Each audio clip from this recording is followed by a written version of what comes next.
Hey guys, it's a pleasure to tell you about the new comprehensive series of class 12th history. Yes, you have heard right. अब मैं आपको latest pattern और syllabus के अनुसार फिर से class 12th की हिस्ट्री कराऊंगा। तो आपको मेरे चैनल पे हिस्ट्री एंड पॉलिटिकल साइंस दोनों की वीडियोस मिल जाएंगी। वीडियोस को अच्छे से देखो और उसको देखने के बाद आप काफ़ी अच्छा स्कोर कर सकते हो। नाउ इस वीडियो में मैं आपको फर्स्ट चैप्टर कराऊंगा क्लास 12th का, that is the story of first cities Harappan archaeology brick beads and bones. काफ़ी इंटरेस्टिंग चैप्टर है ये। और नोट्स के लिए आप टेलीग्राम ग्रुप ज्वाइन कर लेना। उसके साथ साथ मैं आपको काफ़ी स्टडी मटेरियल वहाँ पर शेयर करूँगा जिससे आपकी प्रिपरेशन को बूस्ट मिलेगा। So without any delay let's crack.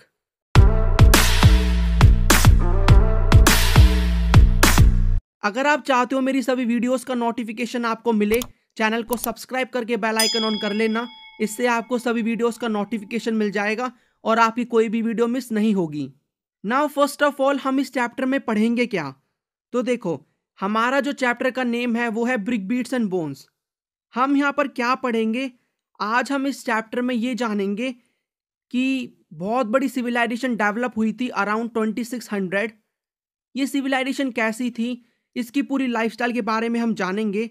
So in this chapter we will study about one biggest urban civilization of India, that is Harappan civilization, और इसको इंडस वैली सिविलाइजेशन भी कहा जाता है। ठीक है, तो देखो इस चैप्टर के अंदर हम एक बहुत बड़ी सिविलाइजेशन के बारे में जानेंगे जो कि इंडिया में डेवलप हुई थी, राइट। अब यहाँ पर हम सिविलाइजेशन के बारे में जानेंगे क्या क्या। तो यहाँ पर मैं आपको बताऊंगा ये जो सिविलाइजेशन थी, ये ओरिजिन इसका कैसे हुआ, कैसे ये स्टार्ट होती है, उसके साथ साथ इसकी डिस्कवरी कैसे की जाती है हमारे आर्कियोलॉजिस्ट के द्वारा, ये खाते क्या थे, सबसिस्टेंस स्ट्रैटेजीज क्या थी इनकी, क्या काम क्या करते थे ये लोग, इनकी टाउन प्लानिंग कैसे होती थी, यहाँ पर कोई राजा था या नहीं था, एंशिएंट अथॉरिटी के बारे में जानेंगे। सोशल डिफरेंसेस के बारे में भी बताऊंगा मैं आपको कि इस सोसाइटी में सोशल डिफरेंसेस थे, रिच पीपल थे, पुअर पीपल थे या नहीं, इनके बारे में आई विल टेल यू। उसके साथ साथ ये क्राफ्ट प्रोडक्शन क्या करते थे, सामान बनाया करते थे, स्कल्पचर्स, ब्रिक, बीड्स, बोन्स, काफ़ी सारी चीज़ें बनाया करते थे। कैसे बनाते थे, क्या रॉ मटेरियल था, इसके बारे में देखेंगे। ट्रेडिंग सिस्टम के बारे में जानेंगे, कौन सी कंट्रीज़ के साथ ये ट्रेड क्या करते थे। उसके साथ साथ सील का मीनिंग क्या होता है, स्क्रिप्ट क्या है, वेट्स क्या है, हमें ये सारी चीज़ें देखने को मिली हैं, आई विल टेल यू। उसके साथ साथ हम इनकी रिलीजियस लाइफ के बारे में भी जानेंगे कि इनकी रिलीजियस लाइफ क्या थी और उसके साथ साथ कैसी लाइफ थी इनकी, और हमें कौन से एविडेंस देखने को मिले हैं जिनके बेसिस पे हम कह सकते हैं कि यस, जो इनकी जो रिलीजियस लाइफ थी वो ऐसी थी, ये सारे रिचुअल थे इनके। और बाद में हम ये देखेंगे कि ये जो सिविलाइजेशन है, बस्ती है, इसका एंड भी हो जाता है एक टाइम पे, उसके पीछे क्या रीजंस होते हैं। सो ये सभी आप इस चैप्टर में जानोगे। इस चैप्टर को मैं 3 पार्ट्स में कराऊंगा। This is the part 1 of this chapter. बहुत ही इंटरेस्ट के साथ पढ़ना है आपको और बहुत ही इंटरेस्ट के साथ मैं आपको समझाऊंगा। सारे जो भी पॉइंट्स हैं उनको कनेक्ट करना, आपको ईजिली से हिस्ट्री समझ में आ जाएगी। नाउ यहाँ पर फर्स्ट ऑफ ऑल देखो, हिस्ट्री को आप जब भी पढ़ोगे ना, आगे आने वाले जो भी चैप्टर्स हैं आपके, आप उनमें सोर्सेज के बारे में जानोगे। आप खुद ही सोचो, इतने साल पहले क्या हुआ है हमें कैसे पता? वहाँ के लोग तो अभी जीवित नहीं है जो आके हमको बता दे कि हम उस समय ये सब करते थे। ठीक है, तो यहाँ पर हम सोर्सेज को यूज़ करते हैं। नाउ हिस्ट्री के अंदर जो सोर्सेज हैं उनको 2 पार्ट्स में डिवाइड किया हुआ है। पहले वो सोर्स जो कि लिटरेरी सोर्स हैं, यानी कि लिखे हुए सोर्सेज हैं, कुछ भी चीज़ें लिखी हुई हैं, इंस्क्रिप्शन वगैरह। ठीक है, उसके साथ साथ कुछ सोर्स होते हैं आर्कियोलॉजिकल सोर्स। आर्कियोलॉजिकल सोर्स का मतलब कुछ भी हमें फिजिकल मटेरियल मिल गया उनका, जैसे कि अगर हम हड़प्पन सिविलाइजेशन के अंदर देखें कि हमें कौन से आर्कियोलॉजिकल सोर्स मिले हैं, तो यहाँ पर हमें सील मिली है। ठीक है, अभी आपको थोड़ा कम समझ में आएगा सील का मीनिंग क्या होता है, इंस्क्रिप्शन क्या है, लेकिन जैसे आप आगे चलते जाओगे you will came to know everything. So seals हमें देखने को मिली हैं, ब्रिक्स देखने को मिले हैं, बीट्स देखने को मिली है, बॉन्स देखने को मिले हैं, हमें काफ़ी सारे एग्रीकल्चर रिमेन्स देखने को मिले हैं, जैसे कि जले हुए ग्रेन्स देखने को मिले हैं, और भी चीज़ें देखने को मिली हैं हमें। Houses we found pots, ornament, scripts, weight, और हमें अदर आर्कियोलॉजिकल रिमेन्स भी देखने को मिले हैं। नाउ ये सभी चीज़ें हैं जिनके बेसिस पे हड़प्पन लाइफस्टाइल के बारे में और इस सिविलाइजेशन के बारे में पता लगाया आर्कियोलॉजिस्ट ने। आर्कियोलॉजिस्ट वो होते हैं जो क्या करते हैं, खुदाई करते हैं, एक्सकवेशंस करते हैं, और ये जो भी हमें पुराने सामान मिलते हैं मिट्टी में दबे हुए, उनको निकाल के स्टडी करते हैं कि इसका मीनिंग क्या है। ठीक है, तो वैसे ही हमें हड़प्पन सिविलाइजेशन के कॉन्टेक्स्ट में ये सारी चीज़ें देखने को मिली हैं। 8 मार्क्स के ऊपर क्वेश्चन भी आता है कि हमें कौन कौन सी चीज़ें देखने को मिली हैं और कैसे आर्कियोलॉजिस्ट क्या करते हैं, पास्ट को रिकंस्ट्रक्ट करते हैं। ठीक है, अब आपके माइंड में ये क्वेश्चन आ रहा होगा कि ठीक है, मैंने बताया 2 सोर्स होते हैं हिस्ट्री के, पहले आर्कियोलॉजिकल और दूसरे लिटरेरी। तो क्या हमें कोई लिटरेरी सोर्स मिला है हड़प्पन सिविलाइजेशन के अंदर? देखो, आर्कियोलॉजिस्ट को लिटरेरी सोर्सेज भी मिले हैं। ठीक है, यानी कि कुछ ऐसी सोर्सेज जिनमें कुछ लिखा हुआ है, बट उसको हम अभी तक समझ नहीं पाए कि उसमें क्या लिखा है। इसका मतलब हिस्ट्री में एक टर्म यूज की जाती है डेसिफर, यानी कि हम उसको डेसिफर नहीं कर पाए, उसका मीनिंग नहीं निकाल पाए। ठीक है, तो डेसिफर आपको कहीं भी वर्ड देखने को मिलेगा, या decipher, you can say anything. तो उसका मीनिंग है कि उसका मीनिंग हम अभी तक नहीं निकाल पाए उस चीज का। ठीक है, तो मैं ये कह सकता हूं कि हमें लिटरेरी सोर्स मिले हैं इस सिविलाइजेशन के, बट उसको हम अभी तक डेसिफर नहीं कर पाए। अब फर्स्ट ऑफ ऑल सिविलाइजेशन का मीनिंग क्या होता है? तो देखो, सिविलाइजेशन का मतलब एक ऐसी सोसाइटी जिसका बहुत बढ़िया कल्चर होता है, वे ऑफ लाइफ होती है। इसका मतलब कि उनका अच्छे से कल्चर होता है, अच्छे से वो अपना जीवन जीते हैं, ट्रेड करते हैं, ये सारी चीजें होती है सिविलाइजेशन। इसको हम कहेंगे सिविलाइजेशन। इंडिया एक सिविलाइज सोसाइटी है, कंट्री है, क्योंकि यहाँ पर हमारा खुद की एक लैंग्वेज है, कल्चर है हमारा। आप हर स्टेट में जाओगे तो हमें कितने सारे कल्चर देखने को मिलेंगे, हर स्टेट का अपना अलग कल्चर है। तो इसीलिए इंडिया एक सिविलाइज सोसाइटी है, कंट्री है, और अच्छा वे ऑफ लाइफ भी है। ठीक है, वैसे ही सिविलाइजेशन डेवलप हुई थी 2600 अराउंड 2600 एक सिविलाइजेशन डेवलप हुई थी, जिसको हम हड़प्पन सिविलाइजेशन भी कहते हैं। तो आपको समझ में आ गया होगा। और इसको हड़प्पन सिविलाइजेशन इसलिए कहा जाता है बिकॉज जो पहली साइट हमें देखने को मिली है जिसको खोजा गया वो है हड़प्पा। ठीक है, जो कि प्रेजेंट डे पाकिस्तान में लोकेटेड है, और ये बहुत बड़ी सिविलाइजेशन थी, इसलिए इसका नाम पड़ा हड़प्पन सिविलाइजेशन। अभी मैं बताऊंगा इसके और भी नेम्स हैं। टाइम पीरियड क्या है इसका, 2600 से लेकर 1900 BCE। तो यहाँ पर आप देख सकते हो ये सिविलाइजेशन का टाइम है। और जो हिस्ट्री के अंदर BC, BCE, AD, CE, इन सब में क्या डिफरेंस होता है उसके ऊपर मैं वीडियो अपलोड कर चुका हूँ। Although it's not the part of your syllabus, but history पढ़ने के लिए वो बहुत ही इंपॉर्टेंट है। तो आपने वो वीडियो नहीं देखी तो आप देख सकते हो। अब यहाँ पर हम ये देखते हैं कि लोकेशन क्या है सिविलाइजेशन की। तो देखो, अगर हम देखें कि ये जो सिविलाइजेशन थी ये कहाँ पर डेवलप हुई, ठीक है, तो यहाँ पर हमें पता चलेगा कि आज का जो प्रेजेंट डे है अफगानिस्तान, पाकिस्तान और इंडिया, इन पार्ट्स में ये जो सभ्यता थी, सिविलाइजेशन थी, ये डेवलप हुई थी। अब हमें इसकी साइट्स भी देखने को मिलती हैं। तो यहाँ पर मैं आपको मैप की तरफ ले जाना चाहूँगा। तो यहाँ पर आप मैप को देख सकते हो, डिफरेंट साइट आपको देखने को मिलेंगी। तो यहाँ पर आप देखो, ये वाला जो पार्ट है दिस इज इंडिया, ये वाला पार्ट है पाकिस्तान वाला, और ऊपर वाला जो पार्ट है ये अफगानिस्तान। तो ये आप लाइट ब्राउन कलर जो पूरा देख रहे हो, इस जगह पे ये जो सिविलाइजेशन थी ये फैली हुई थी। अब इसकी कुछ साइट्स हैं, साइट्स का मतलब इंपॉर्टेंट प्लेसेस। तो यहाँ पर कुछ इंपॉर्टेंट साइट्स के बारे में मैं आपको बताऊंगा। ठीक है, मैप के लिए बहुत इंपॉर्टेंट है, तो मैं जूम कर देता हूँ इसको। तो यहाँ पर आपको देखने को मिलेगी पहली इंपॉर्टेंट साइट हड़प्पा, जो कि लोकेटेड है पाकिस्तान के अंदर। उसके साथ यहाँ पर मोहनजोदारो लोकेटेड है पाकिस्तान के ही अंदर।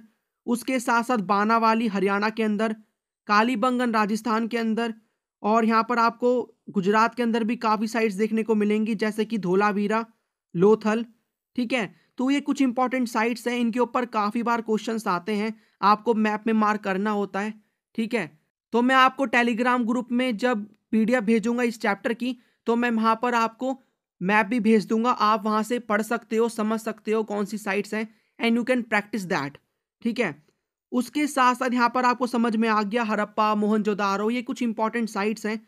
नाउ ये जो सिविलाइजेशन है ना, ये 3 पार्ट्स में डिवाइडेड है। पहला पार्ट है pre Harappan civilisation, mature phase, और फिर लेटर फेज आता है। ठीक है, तो देखो, कोई भी सिविलाइजेशन एक साथ डेवलप नहीं होगी। पहले क्या होगा, छोटी छोटी सिविलाइजेशन होंगी, कल्चर्स होंगे, उसके बाद वो एक टाइम पे अपने मेच्योर फेज पे पहुंचेगी, क्लाइमैक्स पॉइंट को अटेन करेगी, फिर उसका डिक्लाइन भी होगा। तो यहाँ पर इस चैप्टर में जो हम पढ़ेंगे ना, और जिसका मैंने आपको टाइम पीरियड बताया है, वो किसकी बात है, वो है बीच वाला पार्ट, मेच्योर फेज। जिस फेज में ये जो सिविलाइजेशन थी ये बहुत डेवलप कर रही थी, अर्बनाइजेशन हो रहा था, टाउन प्लानिंग हो रही थी, ट्रेड हो रहा था। ठीक है, तो हम मेच्योर फेज को देखेंगे। दैट्स वाई यहाँ पर मैंने ग्रीन कलर में मार्क किया है इसको। नेम यहाँ पर हम देख सकते हैं, इसको हड़प्पन सिविलाइजेशन भी कहा जाता है, इंडस वैली सिविलाइजेशन भी कहा जाता है, बिकॉज ये जो इंडस रिवर है उसके पास डेवलप हुई थी। और सरस्वती सिविलाइजेशन भी कहा जाता है। तो ये नेम्स हैं, ये मैंने आपको जो पॉइंट्स बताए हैं, that is very important for 1 mark. ठीक है, नाउ अब मेन चीज स्टार्ट करते हैं। ये जो सिविलाइजेशन थी इसका ओरिजिन कैसे हुआ, कैसे ये जो सिविलाइजेशन थी ये स्टार्ट हुई।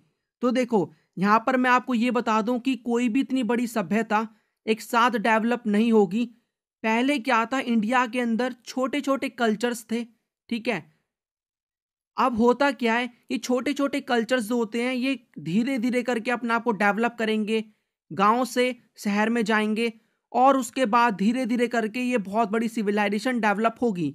वैसे ये जो सिविलाइजेशन है इसका ओरिजिन कैसे हुआ, इसको लेके काफ़ी थ्योरी हैं, बट जो मोस्ट एक्सेप्टेबल थ्योरी है और जो कि एनसीईआरटी में भी है, वो यही थ्योरी है कि इंडस वैली सिविलाइजेशन डेवलप ऐसे हुई थी कि उससे पहले छोटे छोटे इंडिया में कल्चर्स थे, धीरे धीरे उनमें डेवलपमेंट हुई, और एक साथ वो जब धीरे धीरे अर्बनाइजेशन होता है, डेवलपमेंट होती है, जब जाके इन्होंने क्या किया, अपने आप को बहुत विकसित किया, और जब ये सिविलाइजेशन डेवलप हुई। ठीक है, हम मान लेते हैं कि ऐसे ये सिविलाइजेशन डेवलप होती है। नाउ इसके कुछ इंपॉर्टेंट फीचर्स हम देखते हैं, इनकी लाइफस्टाइल के बारे में अब जानेंगे कि ये खाते क्या थे, रहते कैसे थे, घर कैसे बनते थे इनके, उसके साथ साथ ट्रेड ये कैसे करते थे, इनकी सोसाइटी में राजा था कि नहीं था। ठीक है, तो आप ये मान के चलो कि हम एक बहुत पुरानी बस्ती के बारे में, सभ्यता के बारे में जानने वाले हैं, उनकी लाइफस्टाइल के बारे में समझेंगे। First is about the subsistence strategies. तो सबसिस्टेंस स्ट्रैटेजीज का मतलब होता है कि वो कौन सी स्ट्रैटेजीज को अडॉप्ट करते थे अपनी लाइफ की बेसिक नीड्स को पूरी करने के लिए। इसका मतलब कि वो कौन सा काम करते थे, क्या खाते थे। तो यहाँ पर हम एक्यूपेशन देखते हैं उनका कि वो क्या काम करते थे। तो वो देखो उनके कुछ मेन एक्यूपेशन ये थे कि वो एग्रीकल्चर क्या करते थे, डोमेस्टिकेशन पशुपालन करते थे, हंटिंग एंड गैदरिंग करते थे। हंटिंग मतलब शिकार करना, गैदरिंग का मतलब जो भी प्लांट मटेरियल होते हैं उनको इकट्ठा करना, फ्रूट्स वगैरह को। उसके साथ साथ ये ट्रेड भी करते थे और सामान भी बनाया करते थे, क्राफ्ट प्रोडक्शन, मूर्ति बनाना, खिलौने बनाना, ये सारे काम ही करते थे। ठीक है, इतना समझ में आता है कि ये सब काम करते थे एंड इनका एक्यूपेशन ये था। नाउ ये खाते क्या थे, तो देखो आपको ये पता चल गया एग्रीकल्चर करते थे, तो इससे साफ पता चलता है कि ये एग्रीकल्चर प्रोडक्ट्स खाया करते थे। ठीक है, तो यहाँ पर हमें अब देखो ये जो आर्कियोलॉजिस्ट के बारे में स्टार्टिंग में मैंने आपको बताया था ना, तो ये जो आर्कियोलॉजिस्ट होते हैं काफ़ी तरीके के होते हैं। तो उनमें से एक तरीके के जो आर्कियोलॉजिस्ट हैं उनको हम कहते हैं आर्कियोबोटैनिस्ट। इनका काम होता है कि जो पुराने प्लांट्स हैं, ठीक है, उनको स्टडी करना, और किसी भी सिविलाइजेशन की डाइटरी जो प्रैक्टिसेस होती हैं, खाना क्या खाते थे वो, एग्रीकल्चर करते थे या नहीं, उनके बारे में पता लगाना। ठीक है, तो इनके अकॉर्डिंग क्या है कि हड़प्पन क्या करते थे, बहुत सारे प्लांट के मटेरियल को खाते थे, जैसे कि फ्रूट्स खाते थे, एग्रीकल्चर करते थे। तो यहाँ पर ग्रेन्स हमें देखने को मिले हैं। ठीक है, अब आपके माइंड में क्वेश्चन आ रहा होगा कि इतनी पुरानी सिविलाइजेशन हमें ग्रेन जो होते हैं ना, जैसे कि वीट वगैरह, ये कैसे हमें देखने को मिले हैं, कैसे ये इतने बड़े टाइम पीरियड पे सरवाइव कर पाए। तो देखो इतने लंबे समय से ये कैसे सरवाइव कर पाए, तो इसका आंसर ये है कि ये जो हमें ग्रेन्स देखने को मिले हैं, सपोज वीट देखने को मिले हैं, तो ये जो वीट है ना ये जले हुए फॉर्म में है, आधे जले हुए फॉर्म में, इनको हम चैरेड ग्रेन्स कहते हैं। और उसके साथ साथ ये डिकम्पोज इसलिए नहीं हुए क्योंकि ये पोर्ट्स में हमें देखने को मिले हैं, मटके में। ठीक है, और क्या करते थे ये हड़प्पन पीपल, ये मिट्टी को खोद के मटके में डालते थे ग्रेन्स को, और उसके बाद उसको स्टोर करते थे, मिट्टी में गड्ढे में डाला और उसको फिर से मिट्टी को कवर कर दिया ताकि ये सेव रहे, स्टोर करके रखते थे। तो हमें मिट्टी की जब खुदाई हुई तो हमें मिला देखने को। उसके साथ साथ हमें ये देखने को मिलता है कि आर्कियोजूलॉजिस्ट, एक और तरीके के आर्कियोलॉजिस्ट, इनके अकॉर्डिंग ये है कि ये हड़प्पन क्या करते थे, प्लांट के मटेरियल को खाया करते थे।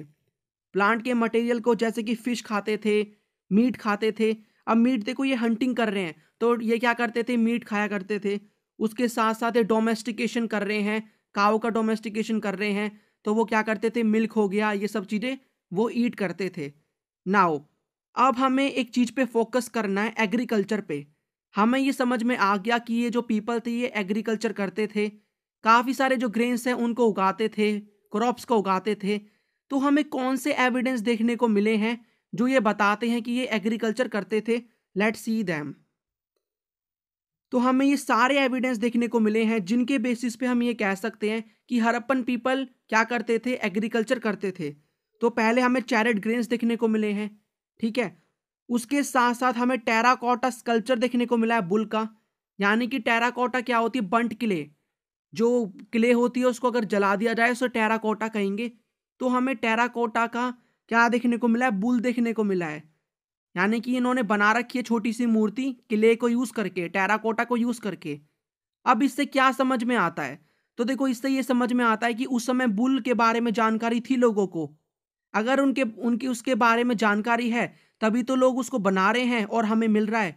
तो इसका मतलब ये है कि वो बुल को एग्रीकल्चर में यूज क्या करते थे, ठीक है। ये इंटरप्रिटेशन आर्कियोलॉजिस्ट ने निकाला है। उसके साथ साथ टेराकोटा हमें प्लो देखने को मिला है। नाउ देखो, आयरन का प्लो नहीं है ये, क्योंकि उस समय तक आयरन का इन्वेंशन नहीं हुआ था। हमें ये जो प्लो देखने को मिला है ये वुड का है। और ये कहाँ पर देखने को मिला है, कोलिस्तान एंड बानावाली। कोलिस्तान पाकिस्तान में है और बानावाली हरियाणा में है। हमें यहाँ पर प्लो फील्ड का एग्जाम्पल देखने को मिला है कालीबंगन से। प्लो फील्ड का मतलब कि हल से जोती हुई फील्ड, ठीक है। कहाँ से कहाँ पर एविडेंस देखने को मिला है, कालीबंगन में। नाउ फिर से ये क्वेश्चन आता है कि इतने टाइम पहले किसी खेत को जोता गया है प्लो के द्वारा, वो इतने लंबे समय के बाद कैसे सरवाइव कर सकता है? तो यहाँ पर देखो, आर्कियोलॉजिस्ट क्या करते हैं, उस मिट्टी के नीचे की लेयर्स को समझते हैं। अगर वो लेयर थोड़ी टेढ़ी मेढ़ी होती है तो इसका मतलब उसको जो है वाटर मिला है, ठीक है, और उसको जोता गया है। तो ये आर्कियोलॉजिस्ट का काम है, वो समझ जाते हैं कि इस जगह पे कभी ना कभी किसी टाइम पे एग्रीकल्चर हुआ होगा। उसके साथ साथ यहाँ पर हमें मल्टीपल क्रॉपिंग के एग्जाम्पल देखने को मिले हैं, ठीक है। मल्टीपल क्रॉपिंग का मतलब एक से ज़्यादा क्रॉप ये करते थे। तो कोई एक फील्ड है, उसमें ही क्या करते थे, दो क्रॉप्स को साइमल्टेनियसली ग्रो करते थे एक साथ, ठीक है। और हमें ये देखने को मिला है कि जो फरो है, ठीक है, फरो जो होता था एक क्रॉप का, एक क्रॉप का, वो क्या करता था, दूसरे क्रॉप की जो फरो है उसको 90 डिग्री पे इंटरसेक्ट करता था। आपको स्क्रीन पे एक इमेज देखने को मिल रही होगी। फरोज आपको समझ में आ रहा होगा क्या होता है, ठीक है। हल को जो जोतते हैं तो मिट्टी ऊपर होती है, ठीक है, वो फरोज, उसको हम फरो कहते हैं। तो जो फरोज हमें देखने को मिल रहे हैं एक क्रॉप के, वो दूसरे क्रॉप को 90 डिग्री पे इंटरसेक्ट कर रहे हैं। तो एक फरो अगर हमें ऐसे और इस तरीके से देखने को मिल रहा है हॉरिजॉन्टल पे, एक वर्टिकल पे देखने को मिल रहा है, तो ये 90 डिग्री पे इंटरसेक्ट करते थे एक दूसरे को, ठीक है। This was the thing. उसके साथ साथ हमें एग्रीकल्चरल टूल देखने को मिले हैं, जैसे कि मेटल के, वुड के, बॉन्स के। तो इससे समझ में आता है कि वो एग्रीकल्चर क्या करते थे। ये सारे मैं आपको एविडेंसेस बता रहा हूँ जिसके बेसिस पे ये पता चला कि उनका जो मेन ऑक्यूपेशन था दैट वाज एग्रीकल्चर। हमें कैनल्स देखने को मिले हैं शॉर्ट उगाई से। अब देखो, आपको नहीं लगता कि कोई साइट जहां पर वाटर की फैसिलिटी अवेलेबल नहीं है तो वो टैंक बनवाएंगे, कैनल्स बनवाएंगे? तो यहाँ पर हमें इरिगेशन के लिए कैनल्स देखने को मिले हैं शॉर्ट उगाई से। शॉर्ट उगाई अफगानिस्तान में लोकेटेड है। और हमें वाटर रेजर्वोयर्स भी देखने को मिले हैं धोलावीरा से। धोलावीरा इज इन गुजरात, ठीक है। रेजर्वोयर का मतलब होता है आर्टिफिशियल लेक। तो ये सभी चीजें हैं जिनके बेसिस पे हम कह सकते हैं कि एग्रीकल्चर तो होता ही था हड़प्पन सोसाइटी के अंदर। अब आपकी बुक में एक बॉक्स है जिसमें समझाया हुआ है कि कैसे आर्कियोलॉजिस्ट पता लगाते थे आर्टिफैक्ट्स के बारे में, जो भी आर्टिफैक्ट्स मिलते थे, सामान मिलते थे, और उनका क्या यूज है। तो यहाँ पर हमें एक इंपॉर्टेंट आर्टिफैक्ट देखने को मिला है जिसका नाम है सैडल कर्न। यहाँ पर आप उसकी इमेज देख सकते हो। सैडल कर्न क्या है इसके बारे में हम समझते हैं। सिंपल वर्ड में बताऊं तो आपने सिलोटी बट्टा देखा होगा, सिलबट्टा जिसको कहते हैं, जिसको आज भी विलेजेस में यूज किया जाता है चटनी वगैरह पीसने के लिए। आप यहाँ पर देख सकते हो, ठीक है। तो इसके बारे में मेंशन है, आप इसको खुद से रीड भी कर लेना एक बार। यहाँ पर मैं एक बार रीड कर देता हूँ। तो यहाँ पर देखो, हमें ये देखने को मिला है क्योंकि ये पैसेज बेस्ड क्वेश्चन में आने के चांसेस हैं। Processing of food require grinding equipment as well as vessels for mixing, blending, cooking. These were made of stone, metal and terracotta. तो यहाँ पर हमें फूड को ग्राइंड करने के लिए, पीसने के लिए कोई ऑब्जेक्ट चाहिए, ठीक है। मिक्सर तो पहले ग्राइंडर जो होता है वो तो था नहीं। और यहाँ पर ये किसका बना होता था? टेराकोटा, स्टोन, मेटल का बना होता था, ठीक है। This is an excerpt from one of the earliest reports on excavations at Mohenjodaro, the best on Harappan site. अब यहाँ पर हमें सैडल कर्न देखने को मिला है। Saddle querns are found in considerable number and they seem to have been the only means in use for grinding serials.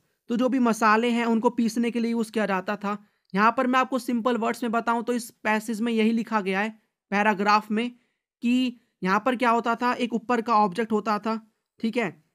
एक ऊपर का ऑब्जेक्ट होता था और उसके साथ साथ एक छोटा बड़ा पत्थर नीचे होता था, ठीक है। अब क्या होता था, छोटे वाले पत्थर से बड़े पत्थर में क्या करते थे, बड़े पत्थर के ऊपर कोई भी इन्होंने मसाला रखा या फिर कुछ भी इन्हें पीसना है और उसके बाद छोटे पत्थर से उस पर वो पुश करते थे, ठीक है, उसको उस पे मारते थे और उससे क्या होता था, जो भी फूड है इनको ग्राइंड करना है, पीसना है उसको वो पीस लिया करते थे, ठीक है। तो एक बार आप इसको रीड कर लेना, आपको समझ में आ जाएगा। ये इंपॉर्टेंट था, that's why I told you. Now most important topic, town planning. तो हम यहाँ पर अब ये देखेंगे कि ये जो हरप्पन पीपल थे ये कैसे अपने टाउन को प्लान करते थे, ठीक है। तो इनकी जो सेटलमेंट थी ना वो दो पार्ट्स में डिवाइडेड थी। पहला part citadel, second lower town. अब मैं आपको समझाता हूँ। देखो, इनकी जो भी सेटलमेंट थी वो दो पार्ट्स में डिवाइडेड थी। पहला वो एरिया जो कि हाइट पे बना हुआ था जिसको हम सीटाडल कहते हैं, वेस्ट पार्ट में था ये। और दूसरा एरिया जो कि लोअर टाउन जिसको कहा जाता है, जो कि हाइट पे नहीं था, ठीक है। हालांकि ये बहुत बड़ा एरिया था, ये एरिया छोटा था। This was very bigger area. और यहाँ पर बिल्डिंग्स भी हमें देखने को मिली हैं, यहाँ पर भी बिल्डिंग्स हैं। डिफरेंस इसमें क्या है, एक डिफरेंस आपको समझ में आ रहा है। यहाँ पर ये हाइट पे बना हुआ है, ये सारी बिल्डिंग्स हैं। यहाँ पर मैंने रफ डायग्राम आपके लिए बनाया है और यहाँ पर ये हाइट पे नहीं है। तो इससे ये पता चलता है कि यहाँ के जो लोग थे सीटाडल के पीपल, वो जरूर रिच पीपल होंगे, तभी उन्होंने अपनी बिल्डिंग्स को बहुत ऊंची ऊंची बनवाया हुआ है, हाइट पे बनवाया है, ताकि साइड में जो रिवर है उससे बाढ़ ना आए, और अगर बाढ़ आती भी है तो उनको कोई फर्क ना पड़े, इफेक्ट ना पड़े उनके हाउसेस को, ठीक है। और नॉर्मल पीपल रहते थे लोअर टाउन के अंदर। तो सेटलमेंट दो पार्ट्स में डिवाइडेड थी, citadel and lower town. Citadel was built on height, ठीक है, और लोअर टाउन हाइट पे नहीं था। और सीटाडल किसके लिए था? रिच पीपल के लिए था। और lower town was not for the rich people, it was for the poor people. लेकिन दोनों फोर्टिफाइड थे, दोनों में किलाबंदी की हुई थी, ठीक है, दीवार खींची हुई थी ताकि दोनों पार्ट्स को एक दूसरे से सेपरेट किया जा सके।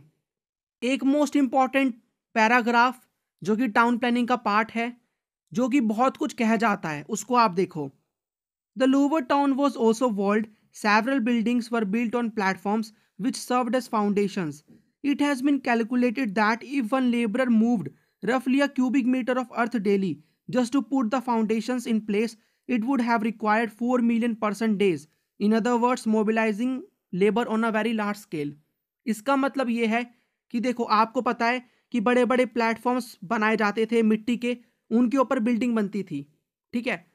तो यहाँ पर ये बताया हुआ है कि सपोज अगर एक लेबर एक दिन के अंदर, एक दिन में 1 क्यूबिक मीटर मिट्टी निकालती है उस प्लेटफॉर्म को बनाने के लिए, मतलब यहाँ से अगर मिट्टी ले जानी है यहाँ पर, तो जितने बड़े प्लेटफॉर्म हरप्पन सिविलाइजेशन में बनते थे उतने बड़े प्लेटफॉर्म बनाने के लिए 4 मिलियन लेबर लगेंगे, ठीक है, ताकि वो थोड़ी थोड़ी मिट्टी ले जाएं और बनाए वहाँ पर, उसको जहाँ पर वो बनाना है वहाँ पर उसको लगा के बनाए। तो 4 मिलियन लेबर लगेंगे। इससे समझ में ये आता है कि जो प्लेटफॉर्म्स बनते थे वो बहुत बड़े बड़े बनते थे हरप्पन सिविलाइजेशन के अंदर, जिनके ऊपर घर बनते थे। और यहाँ पर लेबर क्या करती थी? मूव भी करती रहती थी। तो लेबर जो थे वो मूव भी करते थे, ठीक है। इसका मतलब यहाँ से मिट्टी ले जाके यहाँ पर ले जानी है, तो यहाँ पर क्या था, जो लेबर थे वो बहुत ज़्यादा हाई मात्रा में, हाई लेवल पे इन्वॉल्व होते थे किसी भी चीज़ को बनाने के लिए, और उनको एक जगह से दूसरी जगह मूव भी करना पड़ता था, ठीक है। इससे आपको ये सारी चीज़ें समझ में आती हैं। So this is very important. Now let's talk about their drainage system. तो उनका जो ड्रेनेज सिस्टम था वो कैसा था हमें ये देखना होगा। ड्रेनेज सिस्टम का मतलब कि उनका जो वेस्ट वाटर है, नाला वगैरह, वो कैसे वो बनाते थे। तो यहाँ पर हमें जो उनका ड्रेनेज सिस्टम देखने को मिला है वो बहुत ही इफेक्टिव है और केयरफुली प्लान्ड है, अच्छे से प्लान किया हुआ है उसको। ठीक है, तो देखो हड़प्पन सिविलाइजेशन में होता क्या था, पहले रोड बनती थी, फिर गलियां बनती थी, स्ट्रीट बनती थी, उसके बाद क्या होता था, ड्रेन बनते थे, उसके बाद हाउसेस बनते थे। इसका मतलब कि वो पहले प्रॉपर प्लान कर रहे हैं अपने एरिया को, उसके बाद घर बना रहे हैं। ठीक है, तो पहले रोड बनेंगी, फिर स्ट्रीट बनाएंगे, फिर ड्रेन बनाएंगे, उसके बाद घर बनाएंगे। ऐसा सिस्टम नहीं था कि पहले वो घर को बनाएंगे उसके बाद देखेंगे कि यहाँ से हम अपना नाला वगैरह निकालेंगे। इससे ये समझ में आता है कि वो क्लीनलीनेस जो होती है, साफ सफाई, उसको लेके बहुत कॉन्शियस थे। ठीक है, तो ये बहुत इंपॉर्टेंट चीज़ है। इवन अगर हम आज के विलेजेस में भी देखें, अब प्रेजेंट पे आज भी कुछ ऐसे विलेजेस हैं जहाँ पर हमें इतना प्रॉपर सिस्टम नहीं देखने को मिलता जितना उस समय था। तो आप खुद ही देखो, हालांकि अब अगर हम देखें तो विलेजेस के अंदर काफ़ी सुधार आ रहा है, बट फिर भी स्टिल 1-2% ऐसे हमें विलेजेस देखने को मिलेंगे जहाँ पर ऐसे घर हैं जहाँ पर प्रॉपर ड्रेनेज सिस्टम है नहीं, अभी भी ओपन ड्रेनेज सिस्टम है।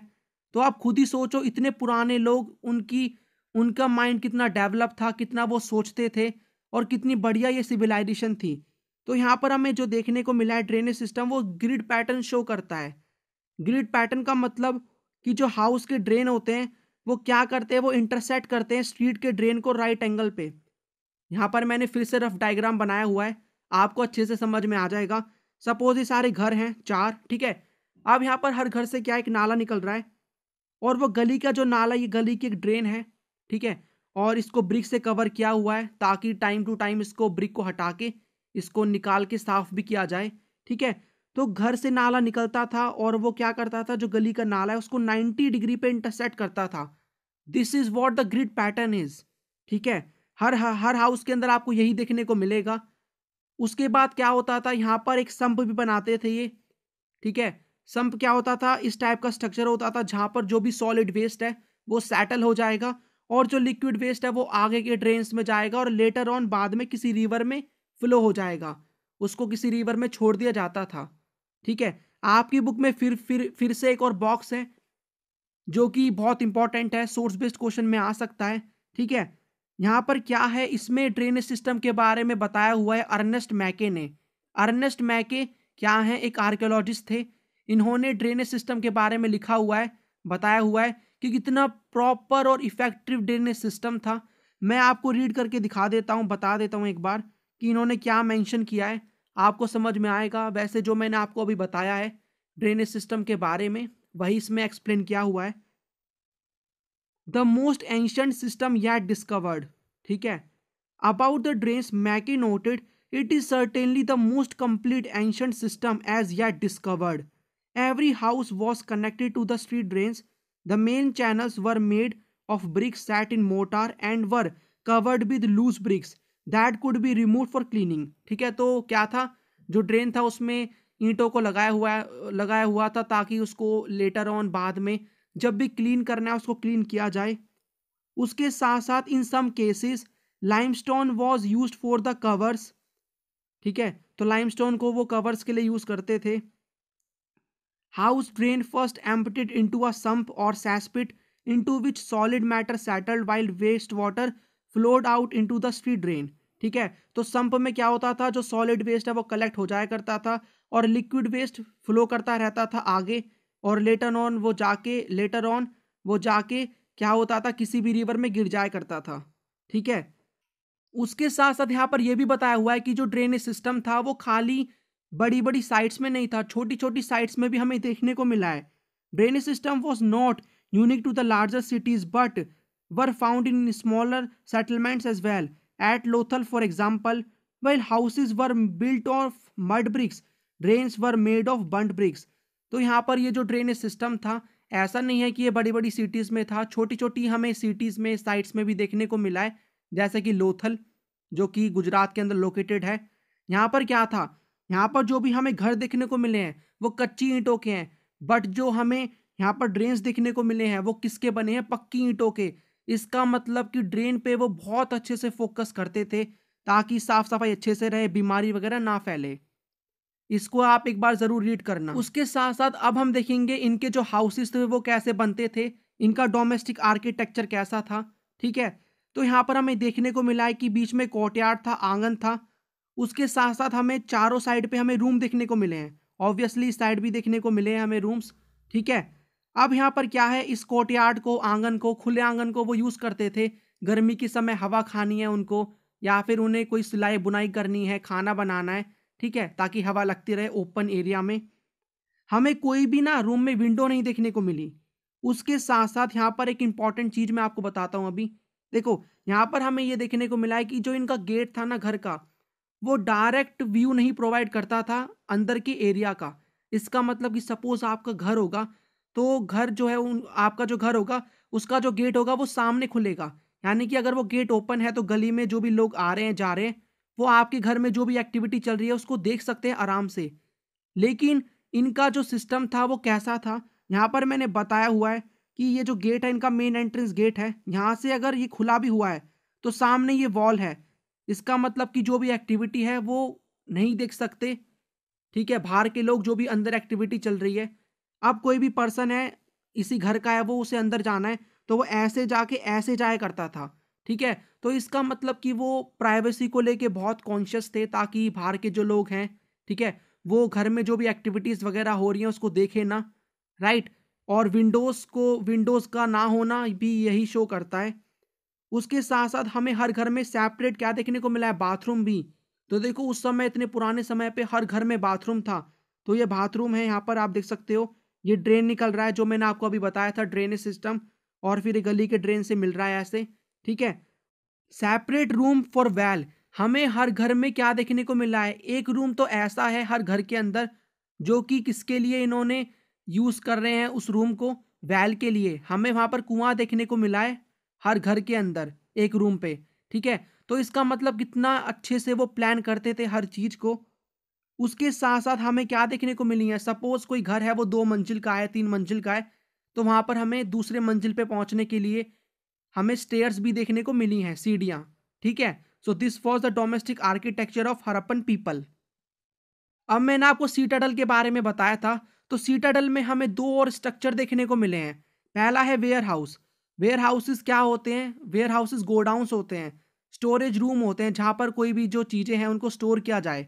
ठीक है, तो हमें वेयर हाउस देखने को मिले सीटाडल के अंदर, जो कि मोहनजोदारो है उसके अंदर जो सीटाडल है वहां पर हमें देखने को मिले।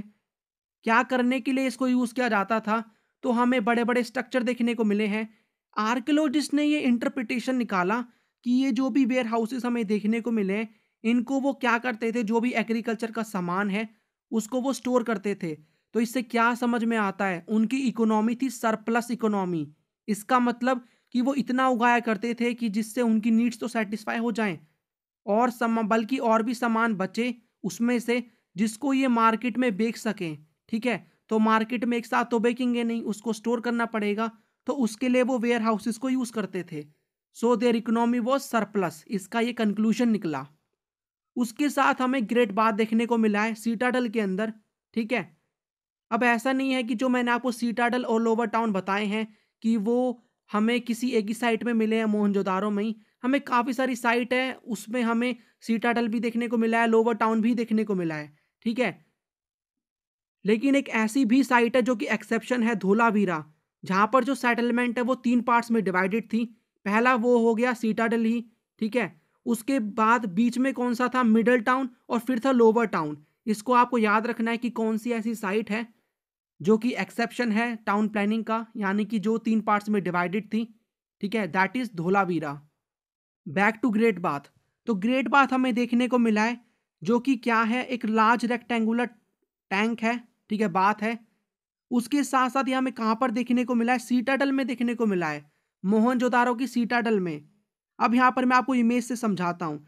तो यहाँ पर हमें एक टैंक देखने को मिला है। ठीक है, इसकी जो डीप है, डेप्थ है इसकी, वो है 2.4 मीटर अप्रोक्सीमेटली।